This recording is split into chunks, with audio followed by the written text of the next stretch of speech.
আসসালামু আলাইকুম viewers, welcome to mother cooking channel. আজকে আমি আপনাদেরকে তৈরি করে দেখাবো ব্যানানা মিল্কশেক। ছোট ছোট বাচ্চারা অনেক সময় কলা খেতে চায় না, দুধ খেতে চায় না, কিন্তু এটা যদি একটু প্রসেস করে তৈরি করে দেওয়া যায় তাহলে বাড়ির ছোট বড় সকলেই কিন্তু খুবই আনন্দ সহকারে খাবে। চলুন তাহলে শুরু করা যাক। মিল্কশেক তৈরি করার জন্য এখানে আমি 6টি কলা নিয়েছি, দুধ নিয়েছি 1 লিটার, চিনি হাফ কাপ।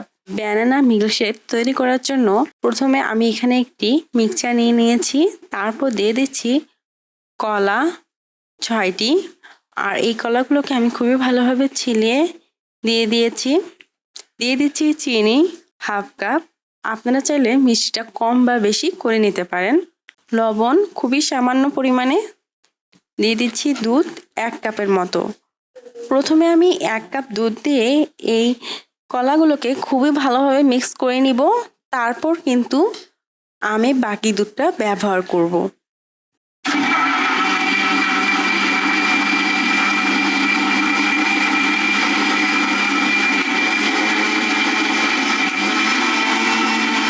দেখতে পাচ্ছেন আমি এই অল্প দুধের মধ্যে এই কলাগুলোকে কিন্তু খুবই ভালোভাবে মিক্স করে নিয়েছি, আর খুবই ভালোভাবে কিন্তু কলাগুলো মিক্স হয়ে গেছে।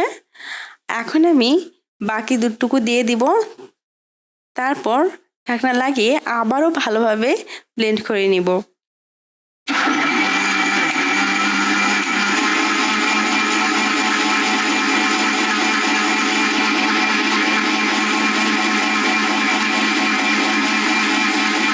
তৈরি হয়ে গেছে খুবই মজাদার ব্যানানা মিল্কশেক।